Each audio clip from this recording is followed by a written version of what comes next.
नमस्कार मंडळी, लक्ष्मीच्या पावलांनी या मालिकेच्या आजच्या भागात आज आपण बघणार आहोत. अद्वैत जेव्हा कलासाठी जेवणाचं ताट घेऊन गेलेला असतो तेव्हा कलाने जेवण केलेलं नसतं, फक्त प्रसादापुरतं पुरणपोळीचा तिने एक घास खाल्लेला असतो. कलाने तिचा स्वाभिमान जपलेला असतो आणि त्यामुळे अद्वैतला राग येतो. अद्वैत तिथून निघून येतो. त्यानंतर अद्वैत सरोजशी बोलायला सरोजच्या रूममध्ये जातो. सरोज अद्वैतला म्हणते की अद्वैत, बरेच दिवस झाले की आपल्या दोघांना बोलायला वेळच नाही मिळाला रे. बरं, मला एक गोष्ट सांग की तुला त्या मुलीसोबत नाटक करण्याची काय गरज होती? म्हणजे तुला त्या मुलीसोबत चांगलं वागण्याची नाटक करण्याची काय गरज होती? पहिली गोष्ट म्हणजे तुला काय गरज आहे तिच्याशी चांगलं वागण्याची? मुळातच तिची तेवढी लायकी तरी आहे का? आणि कशाला तू चांगलं वागायचं? अद्वैत म्हणतो की हे बघ आई, मी तिला कुठल्याही प्रकारचं फेवर करत नाहीये. सरोज अद्वैतला म्हणते की अद्वैत, मगाशी मी बघितलं की सर्वजण जेवत असताना तू जेवणाचं ताट तिच्यासाठी घेऊन गेलास. मला माहिती आहे ना, हा तुझा चांगुलपणा आहे, परंतु त्या मुलीला त्याची काही किंमत आहे का? नाही ना. अद्वैत म्हणतो की आई, जर तुला असं वाटत असेल ना की मी हे तिच्यासाठी केलं तर तू चुकते. मी तिच्यासाठी काही केलंच नाही. हे सगळं खरं तर मी मुद्दाम केलंय. आबांसमोर तिला तिचा पॉइंट प्रूव्ह करायचा होता. आबांसमोर तिला हे दाखवायचं होतं की ती किती स्वाभिमानी आहे आणि ती शब्दांची किती पक्की आहे. आणि त्यामुळे ती काही खात नव्हती. त्यामुळे ती जर एक हट्टी असेल तर मी सुद्धा 10 हट्टी आहे. आणि त्यामुळे मी सुद्धा मुद्दामच तिच्या समोर ताट घेऊन गेलो आणि तिला जेवायला किंवा एक घास खायला तरी भाग पाडलं. सरोज म्हणते की अरे, पण तिने शेवटी काय केलं? ती किती हेकेखोर आहे माहिती आहे ना तुला. आणि तिने काय केलं? फक्त नैवेद्याचा एक घास घेतला आणि ताट तुला रिटर्न करून दिलं. अरे, ती मुलगी खूप अडेलखोर आहे. अरे, जेव्हापासून घरात आली आहे तेव्हापासून तिचीच मनमानी करते.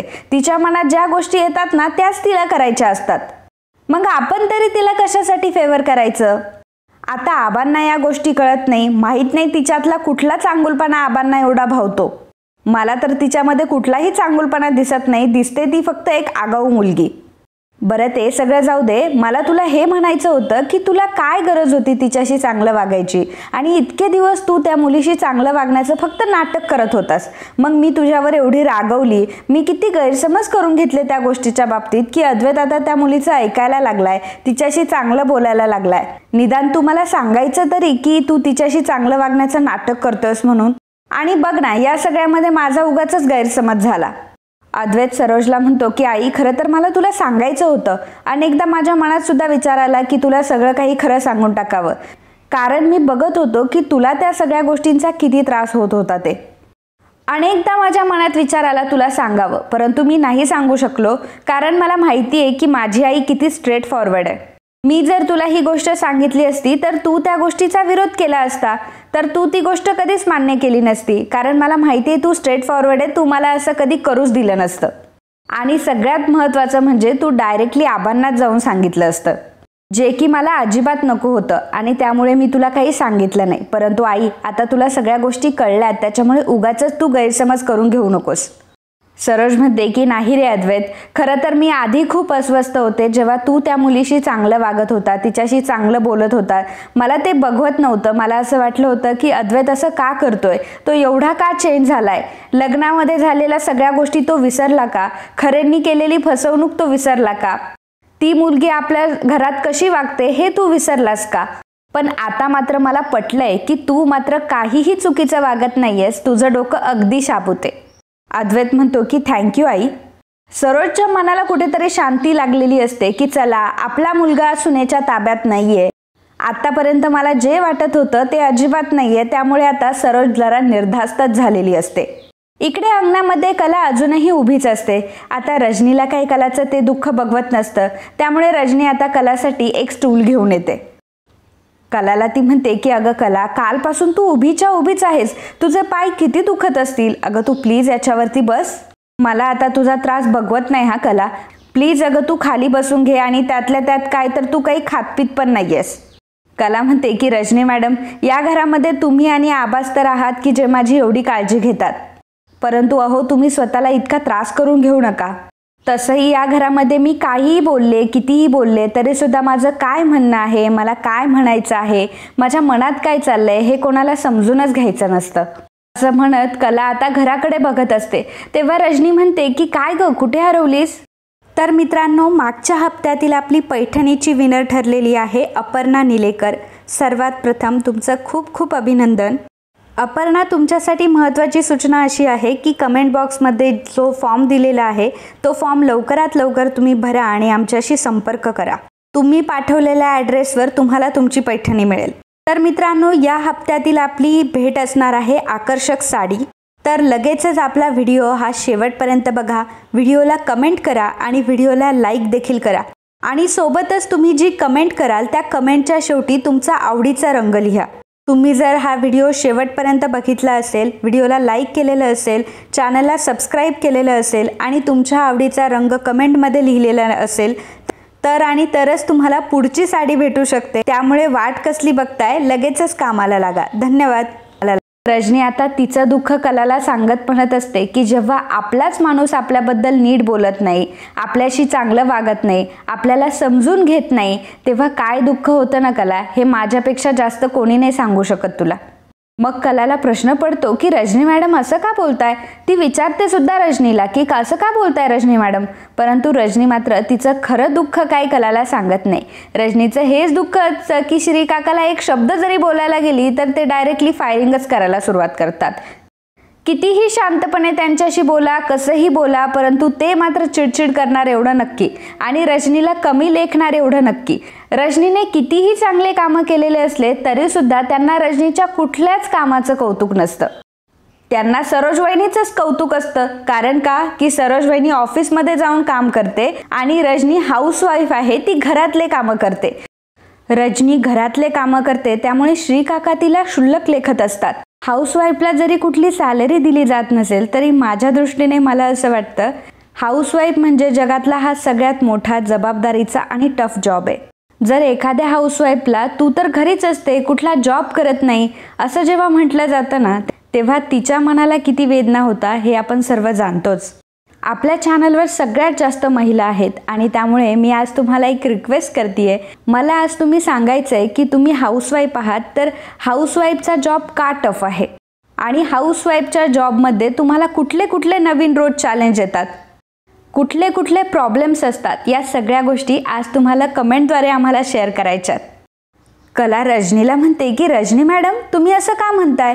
तेव्हा रजनी म्हणते की काही नाही ग कला, कधी कधी काय होतं ना, वर्षानुवर्षे आपण एखाद्या माणसासोबत संसार करतो तरी सुद्धा ती नाती मात्र आपल्याला अजूनही अनोळखीच वाटतात. कला म्हणते की रजनी मॅडम अहो कुठल्या संसाराबद्दल बोलताय तुम्ही. कुठला संसार आणि कुठला अनोळखी संसार.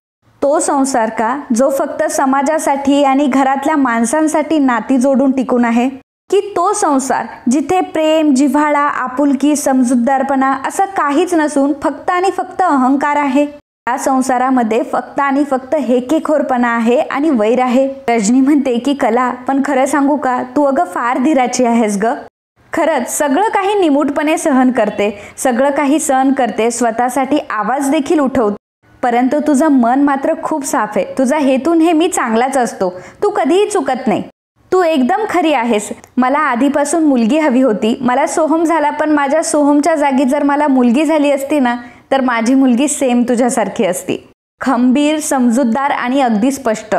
आणि कला खरं सांगू का, जेव्हा तू सून म्हणून आमच्या घरात आली ना, अगदी माझ्या मुलीची इच्छाच पूर्ण झाली.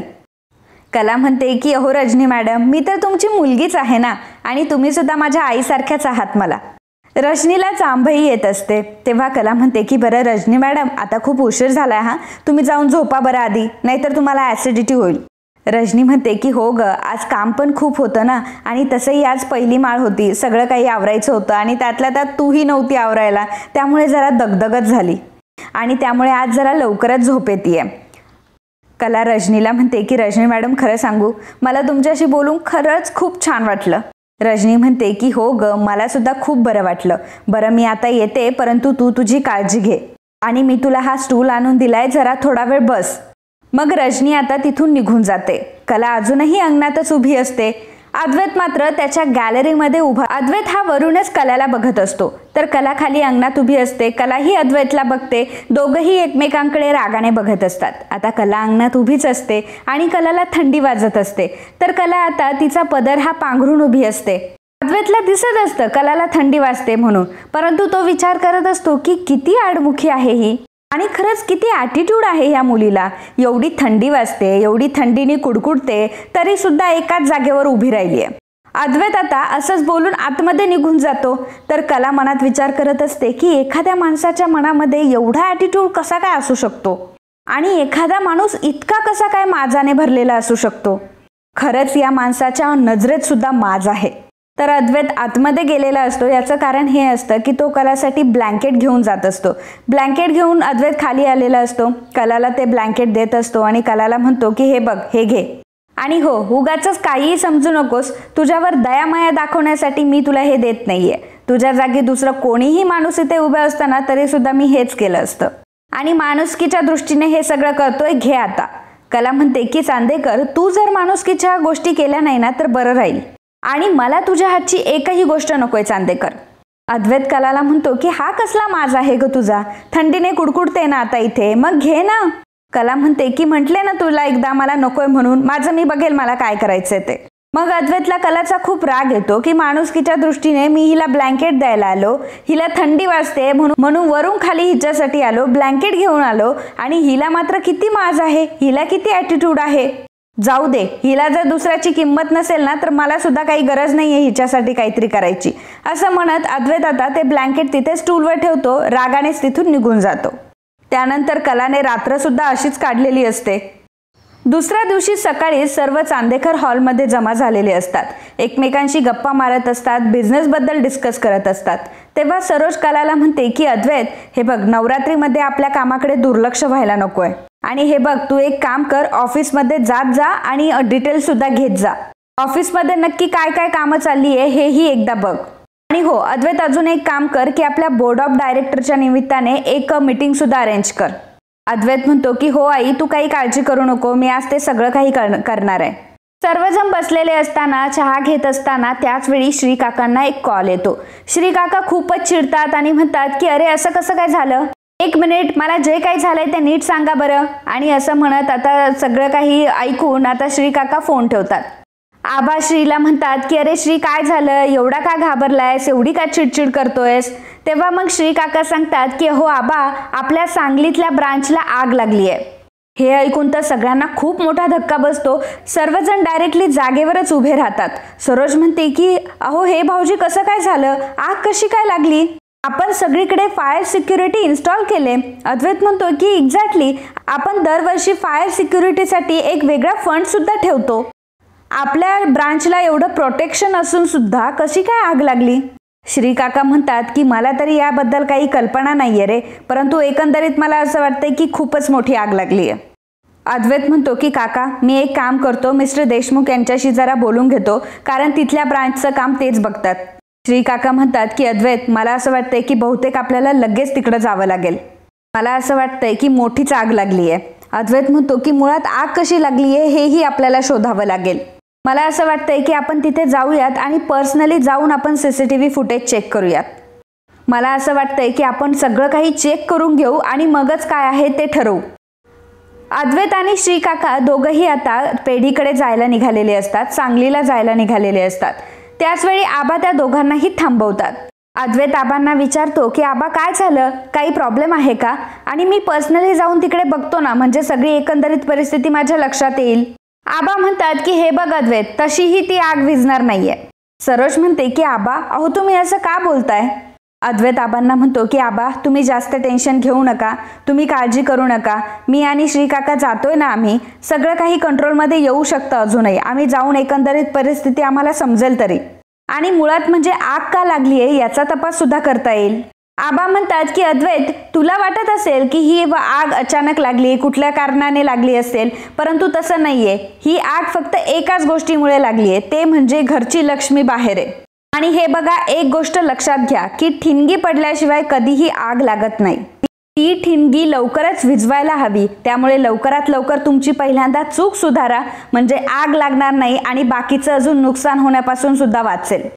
अहो आबा, आग आटोक्यात येत नाहीये, मॅनेजरचा सुद्धा फोन आला होता आणि आता आपल्याला पहिल्यांदा तिकडे जायला पाहिजे ना, एकंदरीत परिस्थिती काय आहे हे बघायला पाहिजे. आबा अद्वैतला म्हणतात की अद्वैत, मी तुला अजूनही सांगतोय की आग आटोक्यात येणारच नाही, तू पहिल्यांदा कलाला आतमध्ये घेऊन ये. मी तुला अजूनही सांगतोय की देवी आईचा कोप होऊ देऊ नकोस. अद्वैत आबांना म्हणतो की आबा प्लीज तुम्ही हे सगळं नका बोलू, माझा या सगळ्या गोष्टीवर विश्वास नाहीये. मला आता सगळ्यात जास्त महत्त्वाचं वाटतंय ती म्हणजे ब्रांच आणि तिची आग विझवणं. त्यामुळे प्लीज मला लवकरात लवकर तिकडे जाऊ द्या, मला थांबवू नका. आबा अद्वैतला म्हणतात की अद्वैत मी तुला अजूनही सांगतोय की सांगलीला जाण्याच्या आधी त्या मुलीला पहिल्यांदा तू घरात आण. सरोज म्हणते की आबा तुम्ही उगाच जास्त विचार करताय. अहो असं काहीही नसतं, हे सगळे आपल्या मनाचे खेळ असतात. अद्वैत चल रे मी पण तुझ्या सोबत येते. तेव्हा आबा म्हणतात की थांब सरोज, आणि अद्वैतला सांगतात की अद्वैत जोपर्यंत तू कलाला आतमध्ये घेऊन येत नाही, कलाला सन्मानाने आतमध्ये घेऊन येत नाही, तोपर्यंत मी तुला घराबाहेर पाऊल सुद्धा टाकू देणार नाही. आणि हो सरोज, प्रत्येक वेळी तुझी मनमानी खपवून घेतली जाणार नाही, तूही लक्षात ठेव. जा अद्वैत, पहिल्यांदा तू बाहेर जा आणि कलाला लक्ष्मीच्या पावलांनी आतमध्ये घेऊन ये, आणि मग बघ तू सगळ्या गोष्टी कशा ठीक होतात ते. अद्वैत म्हणतो की आबा माझा या सगळ्या गोष्टीवर विश्वास नाहीये, मी हे सगळं करणार नाहीये, मी त्या कलाला घरामध्ये आणणार नाही. तिला जर आईची माफी मागायची नसेल तर ती घरामध्ये येणार नाही. मग आता आबा अद्वैतवर खूप ओरडतात. अद्वैतला म्हणतात की अद्वैत मी एकदा सांगितलं ना तुला ऐकायला येत नाहीये का? मी तुला सांगितलंय की जोपर्यंत तू कलाला लक्ष्मीच्या पावलांनी आतमध्ये घेऊन येत नाही तोपर्यंत तू घराच्या बाहेर कुठेही जायचं नाहीस. तर अद्वैतला आता फार टेन्शन आलेलं असतं. सगळ्यात महत्त्वाचं म्हणजे सांगलीच्या ब्रांचला आग लागलेली असते, हे अद्वैतसाठी सगळ्यात महत्त्वाचं असतं. आणि अद्वैतला लवकरात लवकर सांगलीला जाणं सुद्धा महत्त्वाचं असतं. अद्वैतला दिसत असतो तो म्हणजे फक्त आणि फक्त बिझनेस. आता अद्वैतला भीती वाटत असते की काही तिकडे जास्त नुकसान झालंय की काय, कारण अद्वैत बिझनेसबद्दल किती पॉझिटिव्ह आहे हे आपल्या सगळ्यांना माहीत आहे. त्यामुळे आता अद्वैतला आबांचं म्हणणं हे ऐकावंच लागतं आणि अद्वैत लगेचच बाहेर जातो. आता सरोज सुद्धा काही बोलू शकत नसते, कारण आबांनी सरोजला सुद्धा गप्प केलेलं असतं. तर इकडे कला मात्र रात्रभर तशीच उभी असते. कलाने काही खाल्लेलं पिल्लेलं नसतं. 2 रात्र झालेले असतात, कला बसलेली सुद्धा नसते, कला उभीच असते. आणि सगळ्यात महत्त्वाचं म्हणजे तिने काही खाल्लं पिल्लेलं सुद्धा नसतं. आणि अशा अवस्थेमध्ये कलाला त्रास होणं हे स्वाभाविक असतं. आता कलाला चक्कर यायला लागतात. कलाचं शरीर काय आता कलाला साथ देत नसतं आणि कला अजून काही जास्त वेळ तिथे थांबू शकत नसते. कलाला आता चक्कर येत असते आणि त्याच वेळी अद्वैत कलाला आतमध्ये बोलवण्यासाठी आलेला असतो. कला आता जमिनीवर खाली पडणारच असते. त्याच वेळी अद्वैत तिथे येतो आणि कलाला सावरतो. खरे उठ असं तो कलाला म्हणत असतो, परंतु कला मात्र आता बेशुद्ध झालेली असते. त्यावेळी अद्वैत मनात विचार करतो की बापरे आता मी काय करू, कारण मी जर आता कलाला आतमध्ये घेऊन गेलो नाही तर आबा चिडतील आणि मला सांगलीला जाऊ देणार नाही. आबा एकतर आधीच माझ्यावर खूप चिडले आणि त्यातल्या त्यात हिलाही चक्कर आली आहे आणि ही बेशुद्ध झाली आहे. अद्वैतकडे आता दुसरा कुठलाही पर्याय नसतो. त्यामुळे अद्वैत आता कलाला उचलून घेतो. अद्वैत आता कलाला घेऊन आतमध्ये आलेला असतो. जेव्हा कलाला घेऊन अद्वैत आतमध्ये येतो आणि पहिलं पाऊल टाकतो त्याच वेळी श्रीकाकांना कॉल आलेला असतो की सांगलीच्या ब्रांचची आग विझली. श्रीकाकांनी अद्वैत आणि कलाला बघितलेलं सुद्धा नसतं आणि श्रीकाका सगळ्यांना मोठी गुड न्यूज देतात की आता ब्रांचची आग विझली आहे आणि आपलं कुठलंही नुकसान झालेलं नाहीये. हे ऐकून सगळ्यांना खूप आनंद होतो. आता सर्वांना आनंदापेक्षाही चमत्कार जास्त वाटलेला असतो, कारण कलाच्या घरात प्रवेश होतो आणि तिकडची आग विझते. कलाच्या पायगुणांची ही कमाल सगळ्यांनी बघितलेली असते. कला खरंच साक्षात लक्ष्मीचाच अवतार आहे हे आबांनी तर आधीच जाणलेलं असतं, परंतु घरातल्या सगळ्यांना ते अजूनही मान्य नसतं आणि आज घरातल्या सगळ्यांनी बघितलेलं सुद्धा असतं. आबांनी सांगितल्याप्रमाणे अद्वैतने जेव्हा कलाला लक्ष्मीच्या पावलांनी घरामध्ये आणलं त्यावेळी आता घरावर आलेलं सगळ्यात मोठं संकट आता दूर झालेलं असतं. अद्वैत मग आता कलाला आतमध्ये घेऊन येतो, तिला सोफ्यावर बसवतो. सर्वजण आता कलाभोवती गोळा झालेले असतात. सरोजला वाटत असतं की कला अजूनही नाटकच करतीये. रजनी कलाला म्हणत असते की अगं कला काय झालंय तुला, उठ ना. कला बेशुद्ध झालेली असते. आबा सुद्धा म्हणत असतात की सुनबाई, अगं सुनबाई डोळे उघड.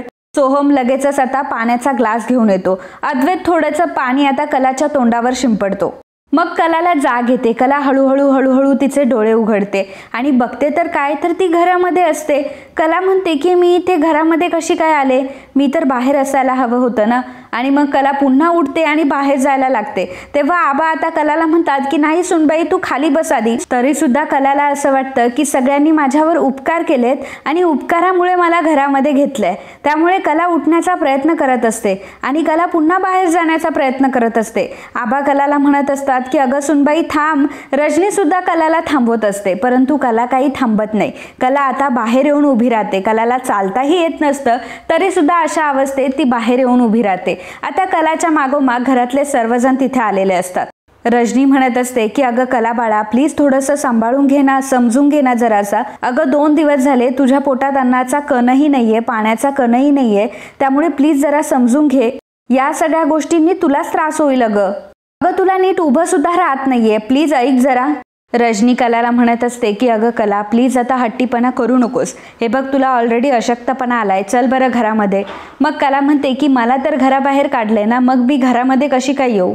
कलाला धड नीट उभंही राहता येत नसतं, तरी सुद्धा तिचा स्वाभिमान जपण्यासाठी ती तशीच उभी राहते, तशीच तग धरून उभी असते. सरोजला मात्र कलाचा खूप राग येत असतो की एवढं सगळं होऊन सुद्धा हिला ओव्हरच करायचं आहे का, आणि ह्या पोरीमध्ये किती माज आहे, किती ही स्वतःचं म्हणणं खरं करते. आबा कलाला म्हणतात की अगं कला बाळा, हे बघ रजनी बरोबर बोलतीये, तू आतमध्ये चल बरं. कला म्हणते की जर मी घरामध्ये आले तर मी चूक स्वीकारली आहे आणि ती चूक मान्य करून मी घरामध्ये आली आहे असा त्याचा अर्थ होईल. आणि आजोबा, मी असा खोटा आळ घेऊन नाही जगू शकत. आजोबा प्लीज मला माफ करा, परंतु मला मात्र हे कधीच सहन होणार नाही. माझ्यावर अत्यंत घाणेरडे आरोप करण्यात आले. माझ्यापेक्षा मोठ्या असणाऱ्या सरोज मॅडमला मी धक्का तरी कसा काय देऊ शकते. माझ्या आईच्या वयाच्या आहेत ते. रजनी कलाला म्हणत असते की हे बघ कला, अद्वैतने तुला घराबाहेर काढलं होतं की नाही, परंतु आता अद्वैतच तुला घरामध्ये घेऊन आलाय ना, त्यामुळे प्लीज तू चल ना. कला म्हणते की नाही रजनी मॅडम, जेव्हा मी शुद्धीमध्ये होते तेव्हा मात्र त्याने माझ्यावर घाणेरडे आरोप केले आणि घाणेरडे आरोप करून त्याने मला हाताला धरून घराबाहेर काढलं आणि मला आता बेशुद्ध असताना त्याने घरामध्ये नेलं. त्यामुळे जोपर्यंत तो मला मानाने शुद्धीत असताना मला घरामध्ये घेऊन जात नाही, तोपर्यंत मी घरामध्ये येणार नाही. आता अद्वैतलाही कलाचा खूप राग येत असतो की आता ही का इतका हेकेखोरपणा करतीये आणि का हिला असं वागायचंय, का स्वतःचं म्हणणं खरं करायचंय. आणि अद्वैतपेक्षाही जास्त राग सरोजला येत असतो. आता सरोज कलाला म्हणते की काय ग, कोण लागून गेलीस तू. अगं त्याने तुला घरामध्ये तरी नेलं ना, घरामध्ये तो तुला घेऊन आला, एसीची घरामध्ये थंड हवा खाल्ली, मस्त रिलॅक्स झाली आणि उठून तू पुन्हा बाहेर आलीस हे दाखवण्यासाठी की तुझा स्वाभिमान अजून जागा आहे म्हणून. म्हणजे सगळ्यांची सहानुभूती जेव्हा तुला मिळाली तेव्हा बाहेर येऊन आता तू त्याला अटी घालायला लागली आहेस का. काय ग, कोण समजतेस ग तू स्वतःला, आहेस कोण तू, आणि का तुझ्यामध्ये हा ॲटिट्यूड आहे. आता अद्वैतने आणले ना तुला घरामध्ये, मग चल ना तुझ्या पायानी घरामध्ये.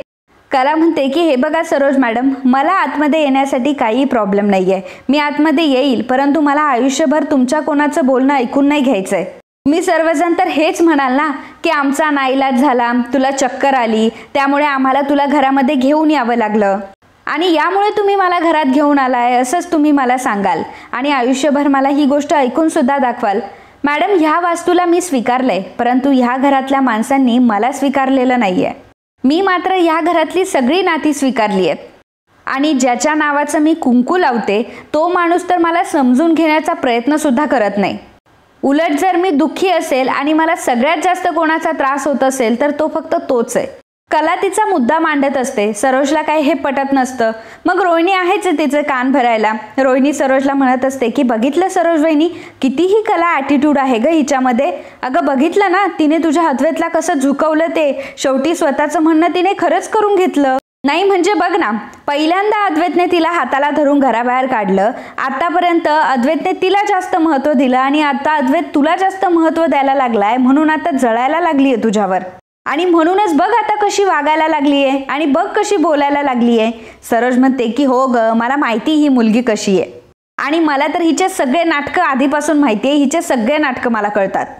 रोहिणी म्हणते की सरोज वहिनी, तुला एक गोष्ट सांगू का, आज जर गोष्टी हिच्या मनासारख्या झाल्या ना बाबा, तर ही मात्र तुम्हाला आयुष्यभर ऐकवणार आहे. हा आयुष्यभर पदोपदी तुम्ही कसे चुकीचे वागलात हेच तुम्हाला दाखवून देईल आणि मी जे म्हणत होते ना तेच खरं होतं. मी कधी चुकले नाही, मी कधी चुकत नाही, माझा स्वाभिमान अजून जिवंत आहे, याचीच उदाहरणं ती आपल्याला आयुष्यभर देत राहील.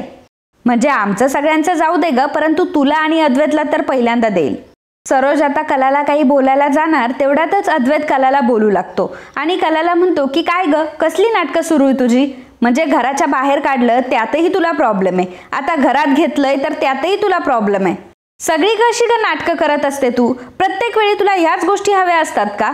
तुला ड्रामा क्रिएट करायचाच असतो का? ड्राम्याशिवाय तुझी कुठली गोष्ट कम्प्लीटच होत नाही का?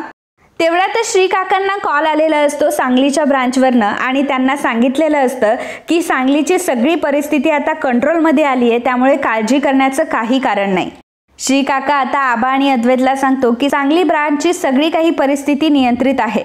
अद्वैत म्हणतो की नशीब तेवढं तरी बरं झालं, परंतु काका आग का लागली हे आपल्याला बघावंच लागेल. तुम्ही एक काम करा, शहाण्यांना सांगा की जे काही CCTV फुटेज आहे ते मेल करा. श्री काका म्हणतात की हो मी लगेच सांगतो. मग आता आबा अद्वैतला म्हणतात की अद्वैत, देवी आईचे मला जे संकेत येतात ना ते कधीही खोटे नसतात. अद्वैत बघ, कला ही घरची लक्ष्मी आहे, त्यामुळे तिला मानाने घरामध्ये घेऊन ये. श्री काका आबांना म्हणतात की अहो आबा, तुम्ही का अद्वैतवर ही जबरदस्ती करताय? अद्वैतला का हे सगळं करण्यासाठी भाग पाडताय? अहो असं काही नसतं हो. आबा म्हणतात की अरे मग श्री तूच सांग की काही कारण नसताना, काही ध्यानीमनी नसताना आग कशी काय लागली बरं? आणि जेव्हा कलाला अद्वैतने उचलून आतमध्ये नेलं तेव्हा मात्र आग कशी काय शांत झाली? अद्वैत, मी तुला सांगतोय ना, तू कलाला आतमध्ये घेऊन ये, तू कलाला आतमध्ये घेऊन ये, बघ सगळं काही सुरळीत होईल. बघ अद्वैत, मी तुला अजूनही सांगतोय की लक्ष्मीचा अपमान करू नको, सगळं काही ठीकच होईल. अद्वैत कलाला म्हणतो की चल आत, तर कला अजूनही जागेवर उभी असते. मग अद्वैत आता कलाच्या जवळ जातो, कलाच्या खांद्यावर हात ठेवतो आणि म्हणतो की खरे प्लीज आतमध्ये चल. मग तेव्हा कुठेतरी कला ऐकते आणि अद्वैत सोबत आतमध्ये निघून जाते. मग कला आता खऱ्या अर्थाने घरामध्ये आलेली असते. कलाचा पुन्हा एकदा घरात प्रवेश झालेला असतो आणि मग बाकीचे सर्वजण सुद्धा आतमध्ये येतात. कला आतमध्ये आल्यावर रजनी लगेचच तिच्यासाठी पाणी घेऊन येते. तेव्हा आबा रजनीला सांगतात की रजनी, तू एक काम कर, तो पाण्याचा ग्लास अद्वैतकडे दे.